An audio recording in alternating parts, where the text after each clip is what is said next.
Good afternoon, boys and girls. Here is Chapter 9 of The Flying Flea, Callie, and Me.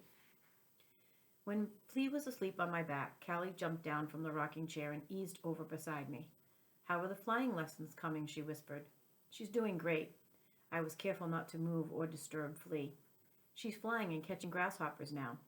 The only trouble is, she never gets more than 6 inches off the ground." Callie glanced at my back. "Have you tried putting her up in the tree?" "Tried that day before yesterday. She wouldn't leave the branch." "Did you try pushing her off?"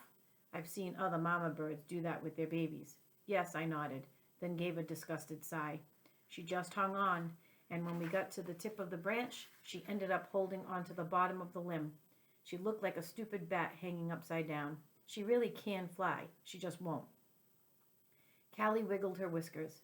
"I believe you. I was watching you two the other day when she was chasing the grasshoppers. She's really pretty good. Maybe she just needs more confidence." I frowned. "What does that mean?" "What does what mean?" "That confidence thing. What is it?" "Well," Callie began as she nibbled on her bottom lip, "you know that Flea can fly. I know that Flea can fly.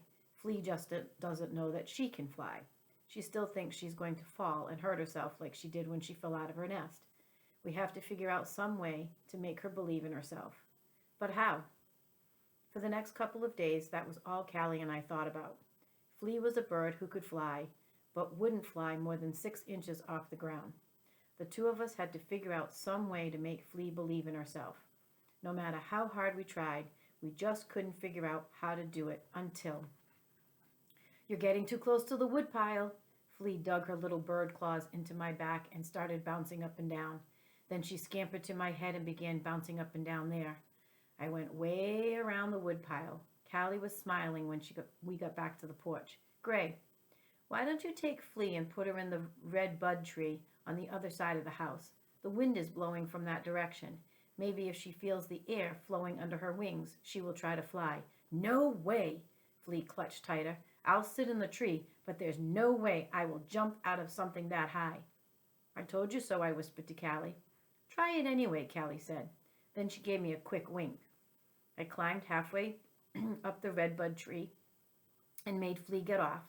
I left her there, then went to see what Callie was up to.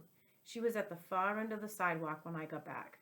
With a jerk of her head, she motioned me to follow her. "What's going on?" I asked when I caught up with her. "Why are we headed to the woodpile?" "I've got an idea of how we can get Flea to fly, but we're going to need Bull Snake's help. It's not going to be easy." When we got to the woodpile, we looked underneath the logs. We looked between the logs. It was dark and hard to see, but there was no sign of Bull Snake. Suddenly, from a dark shadow, we heard a soft hiss. "Leave me alone." Callie's tail jerked. "Bull Snake, is that you?" "Leave me alone," he hissed again. "We need your help with Gray's little bird, please." "No. Leave me alone. Get away from my woodpile before the people see you." I tapped Callie with my paw. "What's the deal with the people seeing us? Why should that bother him?" "If the people see you hanging around my woodpile," it was the hiss who answered instead of Callie, "they might find out that I am here. Please go away. Leave me alone." I leaned close to Callie's ear. "Why doesn't he want the people to know?" I whispered very softly so that Snake wouldn't hear. "Most snakes are okay," Callie explained. "They don't bother people or even us cats. They eat mice. In fact, it isn't. If it wasn't for Bull Snake, I would never have been able to keep up with the mouse problem around here. There would be so many mice there wouldn't be room for the people. But some snakes are very, very bad. They are poisonous.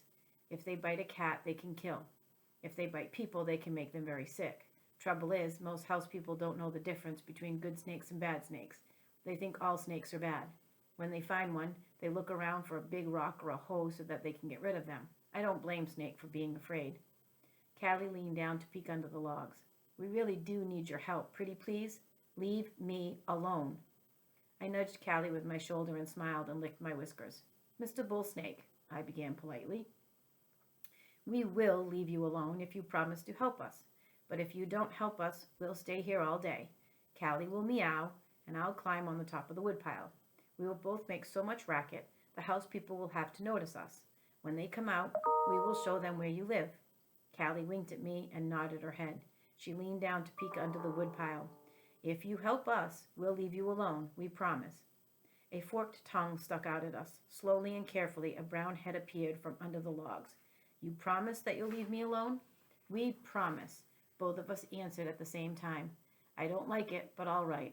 What do I have to do? Callie sat down and wrapped her tail around her legs. Okay, Snake, here's the plan. Tomorrow, Chapter 10. We'll find out if Flea can fly.